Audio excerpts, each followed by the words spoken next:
woodworkers. Today we are going to learn on how to do a resin chopping board or butcher block. So what I have here is I already have my resin mold. The most important thing about these molds is that you get some mold release lubricant.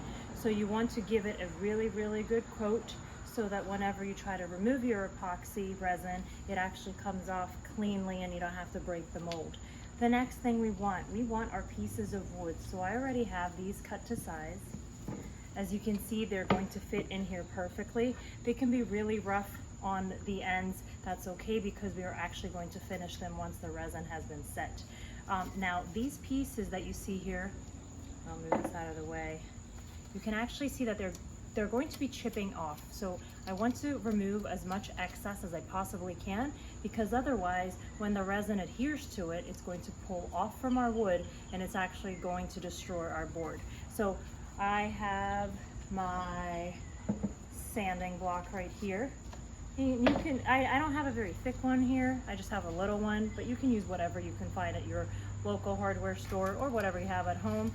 And I'm just going to try and remove some of this excess like this and just let it all fall right off to the ground. You can even use your fingers. If you have really big pieces that are just chipping away, go ahead, use your fingers. And you don't have to remove it all, but you want to get as much of the loose stuff off as possible. Then we have our other one right here. And we're going to remove as much as we can by hand. Sand it a little bit. There we go. And as you can see, there's not a lot flaking off at this point, so I think we're good to go on this one. These last pieces here. All right, perfect. So your mold has to be perfectly clean. So let me grab a paper towel, wipe off any of this dust before we go ahead and spray it.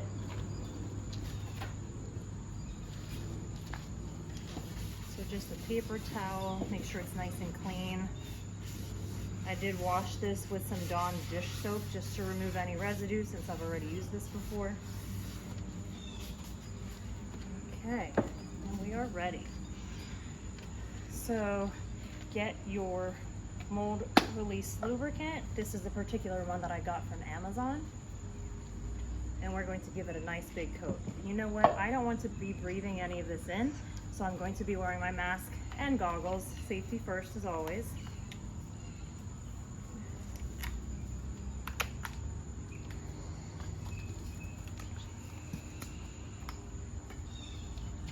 Here we go.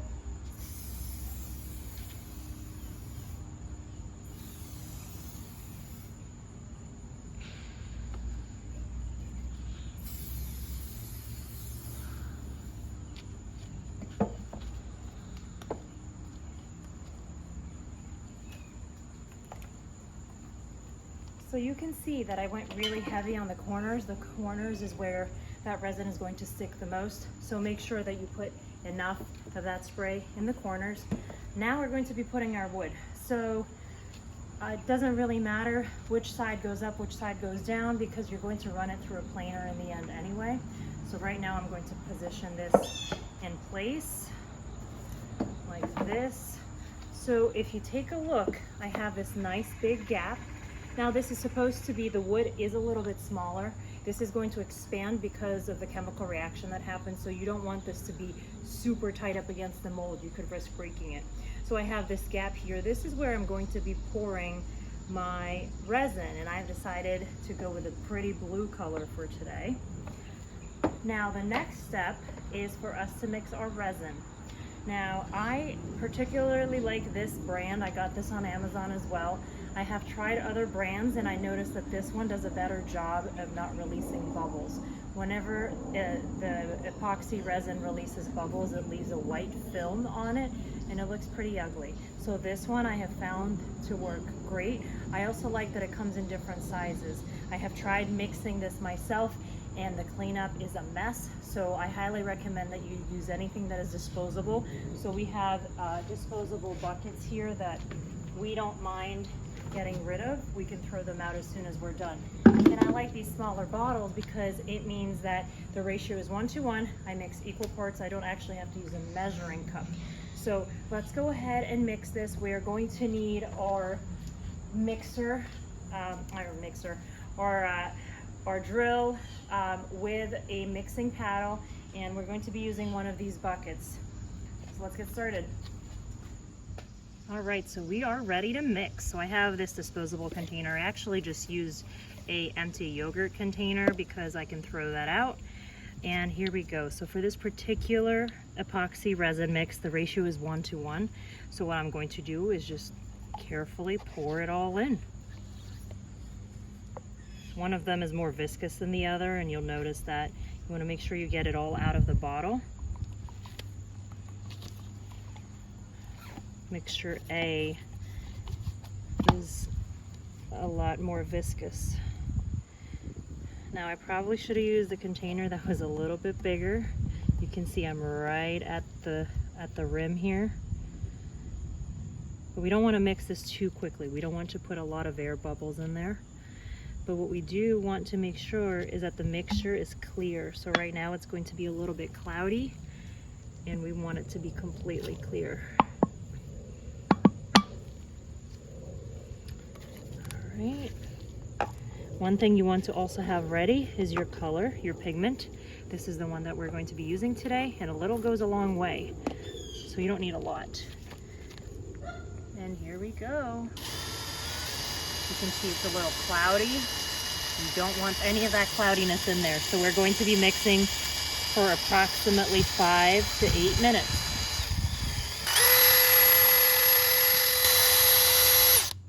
You can see my mixture is getting clearer. It's not as cloudy as before, so we're really, really close.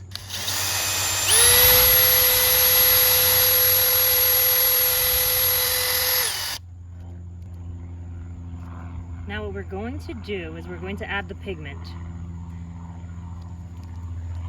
And for this pigment, like I said, a little goes a long way. Look at that beautiful color. I'm just going to tap a little bit in. And I don't want it to be too dark. I don't want it see-through, but I don't want it to be too dark. So let's see the color we get with just this little amount. It's always best to start out with a little, than adding too much at once. Look at that.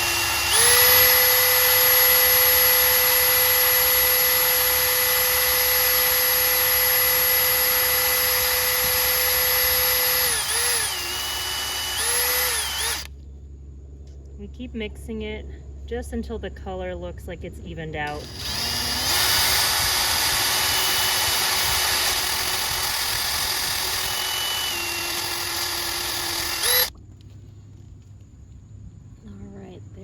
Go. So I'm going to immediately take this paddle and put it in a bucket with a cleaning solution. We're going to be using denatured alcohol. That's the only thing that I have found that actually works for cleaning this paddle.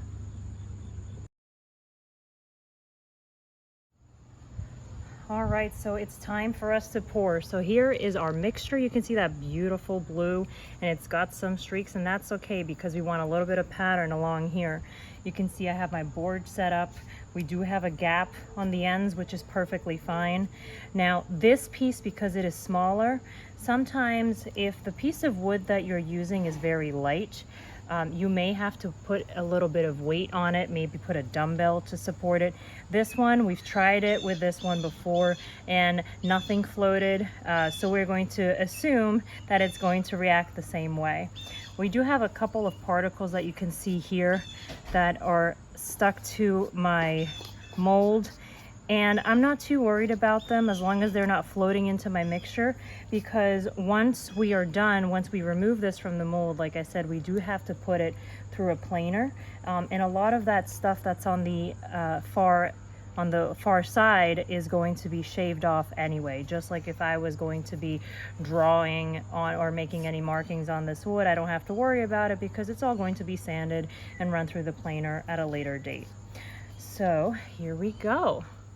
All right, we have our mixture and we're going to carefully pour it. Now this mixture, it does start to react very quickly.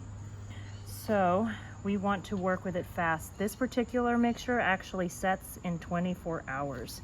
And I noticed that after 8 hours, it already becomes hard. So if you want to do any swirl designs, you have to do it pretty quickly.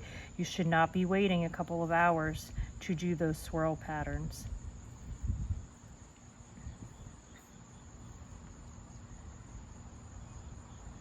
We're almost there. All right. So you can see we're a little uneven here. It's our surface, so I'm gonna try and move this to a flatter surface so that this actually goes in the right direction. So we have moved the board to its final resting place for the night. I just left it in the garage on the floor because I know it's a nice flat surface. I'm not going to do anything to it right now. If I wanted to, in a couple of minutes, I may take a toothpick and do a couple of swirls. Something like this. Now right now it's not going to show much, but in about 30 minutes, maybe we'll get a little bit better design. So we have some progress here. We started to notice that this smaller piece did indeed start to float up because we saw all the resin coming above it. So what we did is we just put a dumbbell on it. As you can see, I put wax on one side and wax on the other. Do not worry if this gets stuck to the resin because, like I said, we are going to be running this through a planer. So all of that excess is going to be coming off anyway. So just let it sit here for a couple more hours and then we will pull it out of the mold. All right, so we've already let this set for a couple of days, so we know that this is nice and hard. Now, you're going to see if you grease your silicone mold or this kind of mold properly, this should come out pretty easily.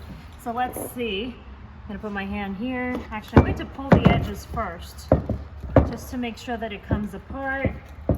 You may have to use some tools to pry it out if it's really stuck in there. But normally, it's kind of like getting ice out of a mold. If you ever make ice cubes, and there we go. So everything came clean, which is exactly what we want.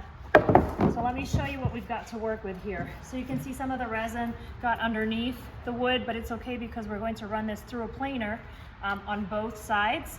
So that's the next step. We're going to run this through a planer and then we will trim the edges before we sand it down.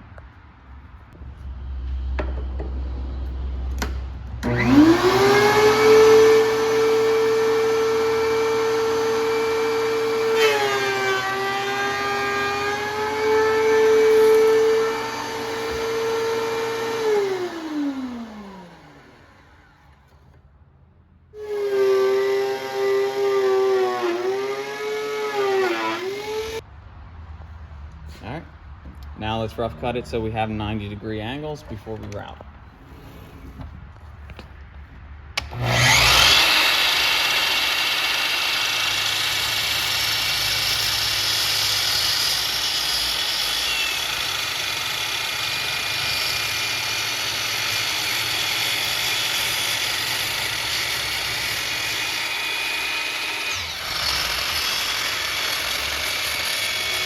Run your board through the planer. You should have something that looks close to this. If you would like to route your edges, you can use a router with the appropriate sized bit. Depending on the thickness of your wood, you're going to have to adjust that. So you can either run that through the router or you can skip ahead to the next step, which will be to sand the board.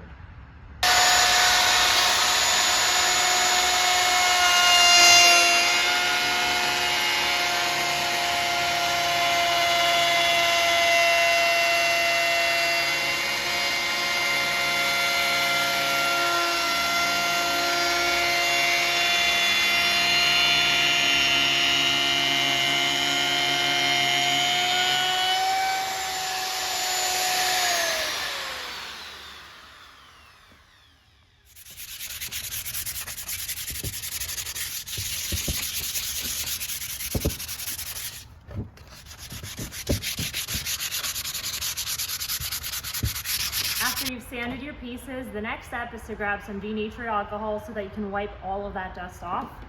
So let's start there. If you have a spray bottle, that's actually easier, but if not, you can do it by hand as well.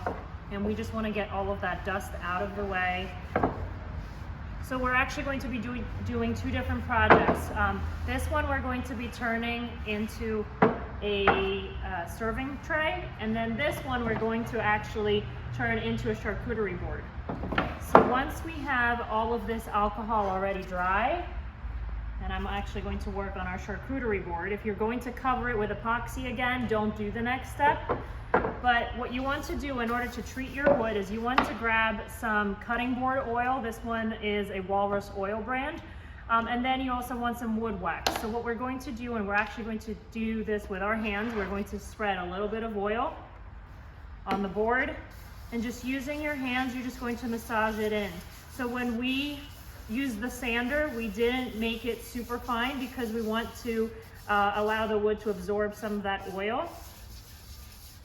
I'm going to do this on both sides, and then you are going to have to let this dry completely before you apply the wood wax. And if you can take a look, you can see that the wood is absorbing that oil, just like that. So once you're done with this step, you're going to let it dry, like I said, and then you can apply your wood wax, and then your board is ready to use. Now, if you want to stick with us for the next step on this one, we're going to put another coat of epoxy resin over this board. And here is our board.